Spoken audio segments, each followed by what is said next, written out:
I've been in real estate for 4 years, which, by the way, time flies. I kind of miss those day one days, to be honest with you. Those are good days, just the excitement of real estate and, everything like that.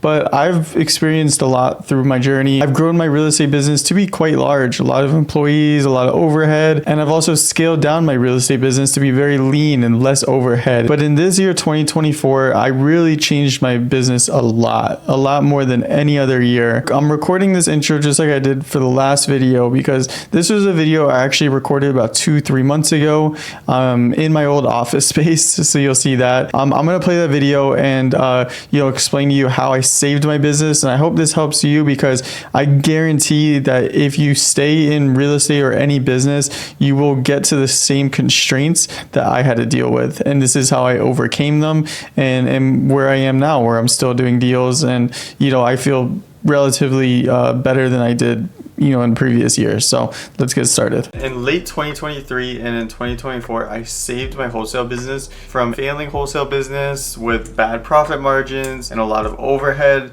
to now a profitable wholesale business. And I did this through mainly 3 avenues, I guess. And in this video, we're going to talk about what those 3 things that I did to pivot my business from a business with a lot of overhead that wasn't doing enough deals, that was reliant on hopefully getting a big deal, and then if I didn't get the big deal, maybe I would be losing money that month, to now a business with low overhead and way more profitable. And before I start this video off, 2 things. This is probably the last video in this office space area. I mentioned it in my previous video, but the foam panels are getting taken down. I'm moving apartments pretty soon. And the second thing is it's a more vulnerable topic because not a lot of people on here, 11,000 YouTube subscribers, had a failing business, and talk about like what I did to overcome that. While I'm saying I had a failing business, it wasn't really failing. It was failing from like the definition of a lot of overhead, me being tired all the time, me being mentally drained, me not having motivation. That's where I was failing. If you look back to my video,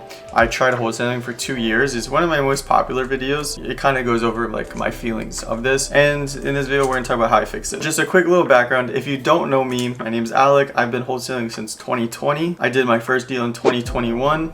And I average around 20 to 30 deals a year. Most of those have been wholesales. Some of those have been wraps. Some of those have been creative finance deals. Some of those have been properties that I own. And a few of those have even been fix and flips. At the peak of my business, I scaled to 8 employees and I was spending around 20K a month in marketing. So every month, no matter if I was making money, not whatever, I was spending $20,000 a month. And the goal of this video is just to tell you the hurdles that I was going over. If you're starting off in business or wholesaling or real estate, just mentally note these down. And if you're starting to scale, just know these are probably going to be hurdles that you're going to be going through now or in the near future, because this is things that I think everybody's going to go through eventually. And just a little reminder, I have nothing to sell you. I don't have a course, mentorship, nothing. If this gives you any value, subscribe, like the video, drop a comment. I would appreciate all that. My first mistake, which I kind of mentioned a few times now, is I was scaling too fast and I was spending more money than I should have. And every single, maybe 2 deals I would close, I'd hire a new employee. I was like, oh, I want to scale faster. I want to hit 7 figures. I'm like, okay, well, what's the quickest way to get there? Hire more employees. Employees cost money, right? And their livelihoods are on me. Make sure I always have money to pay them. I need to make sure that they can have work. One point, I was just spending way too much money. We weren't doing enough deals to compensate.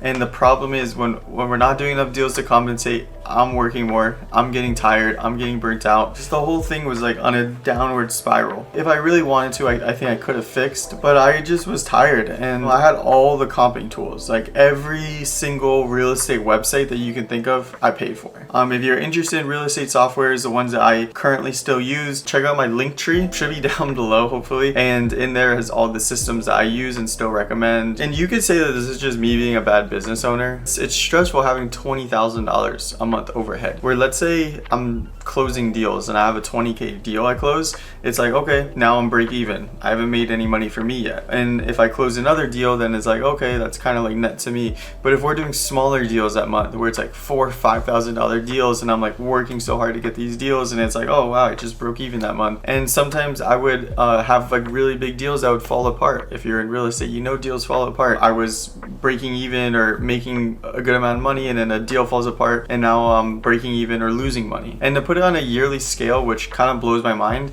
is $20K a month on a yearly scale. That's around $200,000 to $250,000 a year that I'm spending every month to run my business. So that means I need to make $250,000 a year in profits up to my business to pay for my business. So if we're making $300K or $400K a year, it's like, wow, you're making good money, but it's like, man, I'm spending $250K to run the business. So it's really not that good of money, and it's a lot of work that went into it. And I almost enjoyed wholesaling more when I first got started, where I was just me or maybe one employee, and it was like, oh, I get an assignment fee that goes to me. Like, I don't have a huge overhead that I have to pay every month. I almost prefer a lean business over this giant operation. And so what I'm doing now is I have a lean business. I don't have any employees. I'm doing it all myself. I am buying deals from people, and I'm doing on-market creative finance deals, maybe 2 deals a month. Not a lot of deals, but those deals are net. The gross amount is dramatically less. Like, my LLC is making way less money than I was making last year and in 2020. I know this is true, but I am netting probably the same, and I'm way less stressed out. I think it's worth it. Point number 2 is I was doing the same thing every day. It was working, but I wasn't really seeing the progress I wanted to do. And that's because I wasn't stepping out of my comfort zone, where my comfort zone at the time was wholesale. Like, okay, I get the deal, I wholesale the deal, I make an assignment fee. If looking back, 2021, 2022, those houses tripled in value, doubled in value.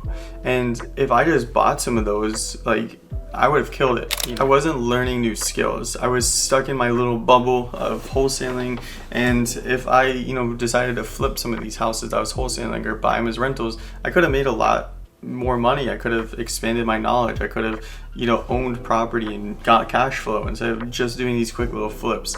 But the reason that I was wholesaling so much is because I had so much overhead. I need to make money so I could pay my employees. And my goal since I got started was to own property, was to get cash flow. And I just got stuck in this little wholesale rat race. So what am I doing now? Well, I'm buying deals. I just closed on another house that I'm gonna do a burr on, my first burr. I own an Airbnb that I bought last year. I did 2 flips last year. Instead of wholesales, I flipped them, and I've been actively buying deals. The deal I just bought, I bought from a wholesaler. It was actually my first time ever buying from a wholesaler. I paid a wholesaler a $15,000 assignment fee to buy a house. It's weird being on the other side of the table because I've only been paid as a wholesaler. I've only had buyers pay me an assignment fee. I've never paid a wholesaler. It's just learning new skills, fumbling forward, expanding your knowledge. Third reason that my wholesale business was failing is because I was burnt out. And I kind of went over in the last 2 points why I was burnt out, but I was not happy. And if you're not happy doing something, you're not going to be good at it. And the thing is, business is hard, wholesaling is hard, life is hard, everything is hard. I just had so many deals falling apart and lawsuits and stuff. Real estate is just that, is a vehicle to make money. It's very stressful. There's a lot of ups and downs. I've spoken with many very well-known real estate people that when you think wholesaling real estate, you think of some of these people. I've spoken to them, and some of them say, man, I hate real estate. And it's you think of them when you think of real estate and they hate real estate. How is that possible?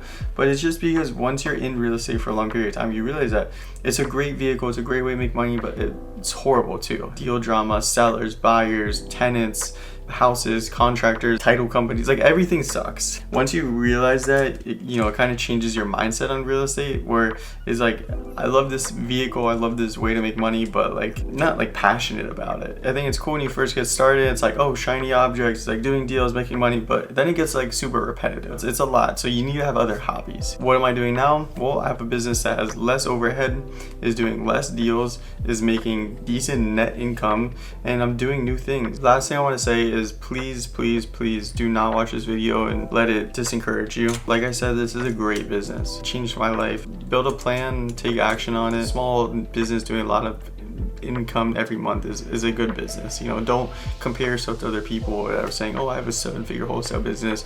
You don't know, that person's probably stressed out 24/7. Definitely get started, take action, have a vision. Hope you kill it. Hope this video helped. Thanks for watching.